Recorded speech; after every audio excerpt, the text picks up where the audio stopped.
السلام علیکم دوستو، آج کی اس ویڈیو میں آپ کے سامنے داؤد علیہ السلام اور ایک بڑھیا کا واقعہ پیش کرنے جا رہا ہوں۔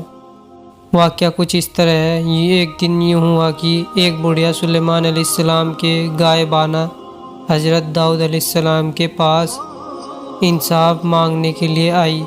بولی، اے خلیفہ خدا، میں بڑھیا ضعیفہ بال بچے دار ہوں۔ میں اپنے بال بچوں کے لیے دکھ محنت کر کے سر پر آٹا لاتی تھی، ہوا میرے سر پر سے سب اڑا لے گئی، میرے بچے بھوکے مر رہے ہیں، آپ اس کا انصاف کیجئے، ہوا سے میرا آٹا دلوا دیجئے۔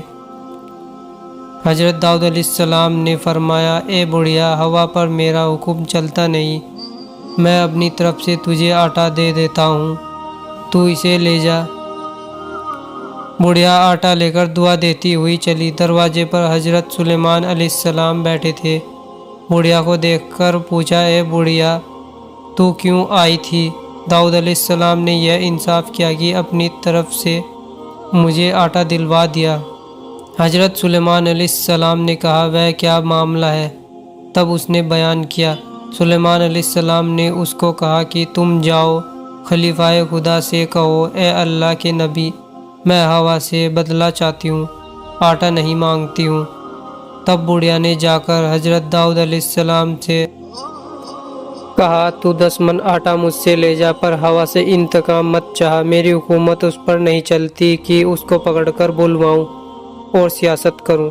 پھر بڑھیا لاچار ہو کر 10 من آٹا لے کر خوش ہو کر حضرت داؤد علیہ السلام کے سامنے سے دروازے پر جب نکل آئی، پھر سلیمان علیہ السلام نے اس سے کہا، اے بڑھیا، تو کیوں بغیر فیصلے کے جاتی ہے؟ پھر جا کر تو خلیفہ خدا سے کہہ کہ میں آٹا نہیں چاہتی ہوں، آپ واپس لے لیجئے، میری تجویز کر دیجئے۔ پھر بڑھیا نے آ کر یہ بات کہی۔ حضرت داؤد علیہ السلام نے اس سے پوچھا، تجھے کس نے یہ بات بتا دی ہے؟ وہ بولی، سلیمان نے۔ تب حضرت داؤد علیہ السلام نے سلیمان علیہ السلام کو بلایا اور کہا، اے بیٹا، ہوا کی تجویز میں کس طرح کروں گا؟ وہ پکڑی جاتی نہیں، ہاں اگر وہ کسی شکل و صورت میں ہوتی تو البتہ اس کو پکڑ کر بلواتا۔ حضرت سلیمان علیہ السلام نے کہا، اے بابا جان، اس کو پکڑ کر حاصل کرنا آسان بات ہے، آپ کی دعا کافی ہے، آپ دعا کریں، خدا کے حکم سے ہوا ایک صورت اور شکل میں خود حاضر ہو جائے گی۔ میں ڈرتا ہوں کہ آپ سے قیامت کے دن خدا کے پاس پوچھ تاچھ ہوگی۔ وہ بڑھیا اگر آپ کا شکوہ کرے اور انصاف چاہے تو آپ اس وقت کیا جواب دیں گے؟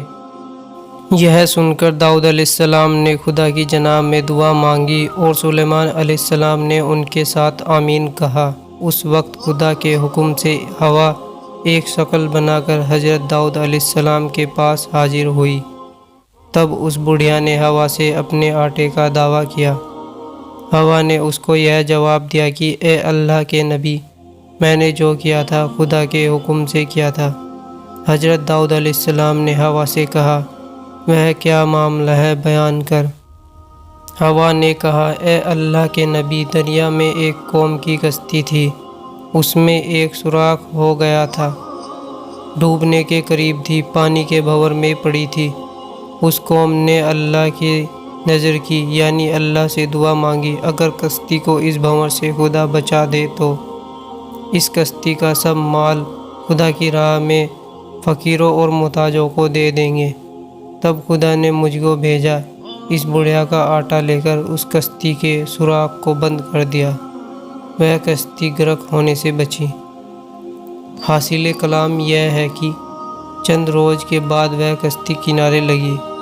حضرت داؤد علیہ السلام کو خبر ہوئی کہ ایک کشتی نجر کی دریا کے کنارے پہنچی ہے۔ حضرت نے سب مال نجر کا کشتی سے منگوا کر آدھا فقیروں اور محتاجوں کو دیا اور آدھا مال بڑھیا عورت کو دیا کہ جس کے آٹے سے اس کشتی کا سوراخ ہوا نے بند کیا تھا۔ ایک روز حضرت داؤد علیہ السلام نے اس بڑھیا عورت سے پوچھا کہ تم نے خدا کی کیا نیکی و بندگی کی تھی جو تم کو اتنا مال ملا؟ وہ بولی، میں نے خدا کی کچھ بندگی نہیں کی، مگر ایک دن فقیر محتاج بھوکا پیاسا میرے پاس آیا، کھانے کا سوال کیا، کہا کہ میں بہت بھوکا ہوں، اس روٹی سے مجھے سحری نہ ہوئی اور دیجیے۔ میں نے اس کو کہا کہ تم ذرا ٹھہرو، میں گیہوں پیس کر روٹی پکا دیتی ہوں۔ یہ کہہ کر میں آٹا پیس کر سر پر رکھ کر لاتی تھی۔ راہ میں ہوا سے سب اڑ گیا۔ میں یہ جانتی ہوں مجھ پر تکلیف گزری۔ اس بھوکے فقیر کے سبب سے چنتت و غمگین ہو کر تمہارے پاس انصاف چاہنے آئی تھی۔ اتنا مال خدا کی مہر سے تمہارے ہاتھ سے مجھ کو ملا۔ کہتے ہیں کہ اس وقت خدا کے حکم سے جبرائیل علیہ السلام نے حضرت داؤد علیہ السلام سے آ کر یہ بات کہی کہ اس بڑھیا کو کہہ دے اتنا مال جو تو نے پایا یہ اس آٹے کے بدلے میں ہے جو ہوا سے اڑ گیا تھا، اور اس روٹی کے بدلے جو تو نے اس فقیر کو دی تھی آخرت میں 70 روٹیاں ملیں گی۔ دوستو، آپ کو ویڈیو کیسی لگی؟ ایسی ویڈیو دیکھتے رہنے کے لیے ہمارے چینل کو سبسکرائب کر دیں اور بیل آئیکن پریس کر دیں۔